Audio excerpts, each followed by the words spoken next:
welcome to my vlog. Jadi di vlog pertama ini aku bakalan nge-share pengalaman aku ke kalian tentang bagaimana aku pergi ke kampung Inggris Pare dan bagaimana aku belajar di kampung Inggris Pare. So sebelum kita mulai ke videonya, jangan lupa buat klik tombol like, subscribe, dan juga komennya di bawah.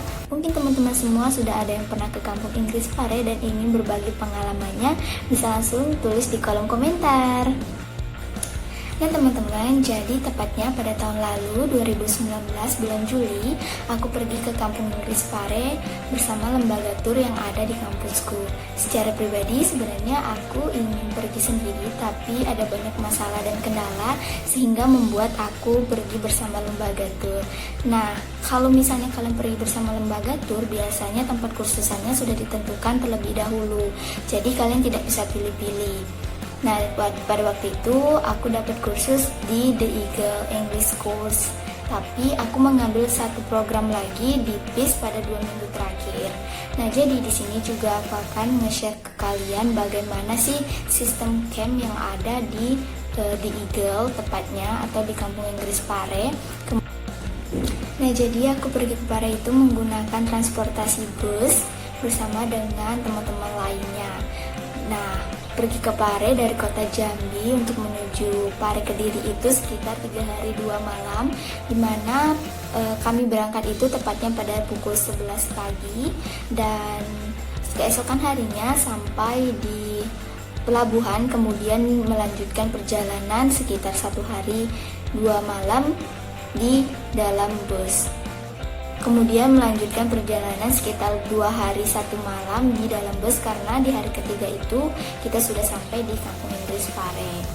Nah, pada hari pertama kita sampai, kita tidak diberikan tugas apa-apa, melainkan itu adalah free time. Jadi kita diberikan kebebasan untuk mengeksplor sekitaran kursusan atau mau membereskan barang-barang. Kemudian di esok harinya baru kita diadakan mid-term test. Jadi tes ini dilakukan untuk mengetes sebatas mana kemampuan bahasa Inggris kalian. Nah, kalian tidak perlu khawatir atau tidak perlu takut kalian ditempatkan di kelas yang salah atau kalian misalnya belum bisa bahasa Inggris, nggak masalah. Karena nanti di sana kalau memang kalian nggak bisa, kalian bilang aja kalau kalian mau masuk ke kelas basic. Nah, berdasarkan pengalaman aku, tesnya juga tidak terlalu sulit karena kalian cuma diwawancara menggunakan bahasa Inggris, kemudian kalian jawab dan ya seperti itu saja. Kemudian besok harinya kalian sudah dapat kelas. Nah, karena aku mulai pada periode 25, jadi pada periode 25 itu aku mendapatkan kelas dan langsung menaiki step 2. Sebenarnya step 2 itu tidak terlalu sulit juga pelajarannya, masih sedikit lebih di atas tingkatan basic lah. Nah, karena aku waktu itu sudah memasuki semester 3 di pendidikan bahasa Inggris di kampusku, jadi aku sudah punya basic dan aku langsung melanjutkannya saja ke step 2. Nah, begitu. Kemudian setiap harinya kalian itu akan diberikan 6 kali pertemuan dalam sehari. Nah, ini merupakan proses pembelajaran kalian di Eagle atau di kampung Inggris. Karena waktu itu aku belajarnya di Eagle, aku dapatnya 6 kali pertemuan dalam sehari. Yang pertama adalah morning class. Morning class itu biasanya dilaksanakan setelah sholat subuh. Biasanya sholat subuh di Pare ini lebih cepat dari kota Jambi. Jadi subuh di Pare itu sekitaran jam 4 pagi. Dan setelah kalian melaksanakan sholat subuh, diberikan waktu beberapa menit untuk menyiapkan alat tulis. Kemudian kalian memasuki morning class. Morning class ini biasanya cuman melakukan percakapan tentang daily lives semacam itu, dan kemudian setelah selesai melaksanakan morning class, kalian diberikan kesempatan untuk mandi, untuk bersih-bersih, dan juga untuk makan segala macamnya. Dan ke jam 7 pagi kalian sudah diharuskan kembali untuk mengikuti program kelas, yaitu sebanyak 2 mata pelajaran. Nah, biasanya mata pelajaran itu tergantung dengan apa pelajaran yang kalian ambil atau tingkatan yang kalian ambil. Nah, setelah itu kalian diberikan waktu istirahat sekitar dari jam 11 sampai ke jam setengah 2. Di situ kalian boleh tidur, kalian boleh makan siang bebas. Nah, setelah itu kalian masuk lagi pada jam 2 siang di sini kalian juga mendapatkan 2 kelas lagi.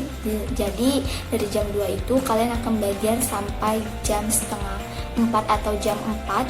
Nah setelah itu kalian diberikan kebebasan untuk jalan-jalan atau mau kemana pun itu terserah kalian, asalkan kalian harus pulang pada pukul jam 9 malam, atau kalau kalian tidak mengikuti evening class ya guys. Nah, jadi tadi sudah ada 5 kelas. Kemudian kelas yang terakhir itu adalah evening class, seperti yang udah aku sebutkan tadi. Evening class itu biasanya dimulai pada pukul 7 atau setengah 8 setelah selesai sholat. Nah, selesai evening class, kalian diperbolehkan untuk makan kembali atau kalian mau jalan-jalan, tapi kalian harus pulang pada pukul jam 9 malam bagi perempuan dan jam 10 bagi laki-laki. Nah, itu sangat bagus karena takut terjadi hal yang tidak diinginkan, sehingga pihak camp membuat peraturan seperti itu. Nah, kalau teman-teman nggak ikut evening class, biasanya kalian akan dapat punishment, dan juga di evening class itu biasanya ada pengumuman punishment yang bikin kita tuh deg-degan dan sekaligus kadang juga takut. Nah, karena kemarin itu aku perginya bersama lembaga tur dan ditempatkan di dalam asrama atau camp yang sama dengan orang-orang Jambi, jadi basic bahasa Inggris aku nggak terlalu ke improve, dan juga ya secara tidak langsung aku tentunya ngomong pakai bahasa Indonesia atau bahasa Jambi di dalam camp itu. Nah, sehingga hal ini membuat kami dan teman-teman semuanya itu sering sekali mendapatkan punishment, dan biasanya punishmentnya itu nggak sulit kok guys. Kalian cuma disuruh membuat video pembelajaran. Nah, kalau video pembelajaran itu sebenarnya juga sangat membantu kalian, atau secara tidak langsung melatih kalian juga untuk membuat video-video atau meng-share pelajaran yang sudah kalian dapatkan sebelumnya. Jadi nggak masalah kalau misalnya kalian mendapatkan punishment itu. Nah, kemudian akan diberikan nilai, maka setiap minggunya kalian akan, setiap 2 minggu sekali kalian akan mendapatkan tes seperti itu. Karena kemarin aku cuma 1 bulan, jadi 1 bulan itu aku ujiannya ada 2 kali, yaitu minggu pertama dan minggu kedua. Nah, di minggu keduanya ini aku juga mengambil 1 program di lembaga yang lain, yaitu PIS. Jadi aku mengambil speaking practice. Kenapa aku mengambil speaking practice? Karena memang aku berniat untuk mengimprove speakingku. Karena berdasarkan pengalaman di 2 minggu sebelumnya aku tidak terlalu terimprove, kemudian aku memutuskan untuk mengambil 1 program lagi. Nah, di situ mulai terimprove lah bahasa Inggrisku.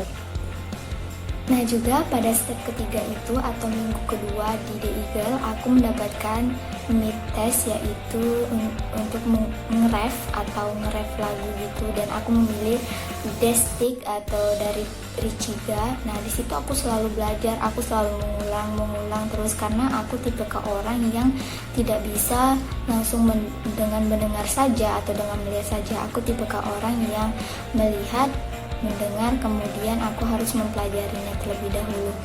Nah, juga harus kalian jika ingin ke sana, kalian harus mempunyai niat yang benar-benar besar ya, dan yakin bahwa kalian ke sana tujuannya buat belajar dan bukan buat sesuatu hal yang lain atau sekedar untuk jalan-jalan.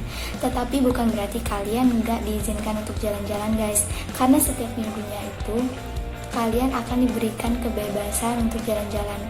Nah, karena kemarin aku itu mengikuti lembaga tur, jadi di minggu pertama ini kami diberikan kebebasan untuk memilih mau jalan-jalan kemana, itu terserah kami. Jadi aku memutuskan untuk pergi ke Kebun Bibit dan juga Gumul, tempat yang paling terkenal di Kampung Inggris Pare. Nah, di minggu keduanya aku pergi ke Bromo bersama teman-teman lembaga tur lainnya. Terus minggu ketiga teman-temanku yang lain pergi ke Bali, tapi aku nggak pergi ke Bali, jadi aku cuma di camp aja ya, karena sesuatu hal yang nggak bisa aku ceritain. Kemudian, nah, jika kalian sudah menyelesaikan lembaga kursus kalian atau program kursus kalian selama 1 bulan atau sesuai dengan waktu yang udah kalian ambil, kalian akan mendapatkan sertifikat seperti ini. Atau di sini nanti aku akan taruh contoh sertifikatnya. Aku akan taruh sertifikat PIS dan juga di Eagle aku. Nah, aku rasa segitu dulu share aku pada video kali ini. Buat teman-teman semua, semangat terus untuk pergi ke kampung Inggris Parenya. Pertanyaan kalian boleh tulis di kolom komentar. Dan don't forget to like, subscribe, juga komen. See you in the next video. Bye-bye.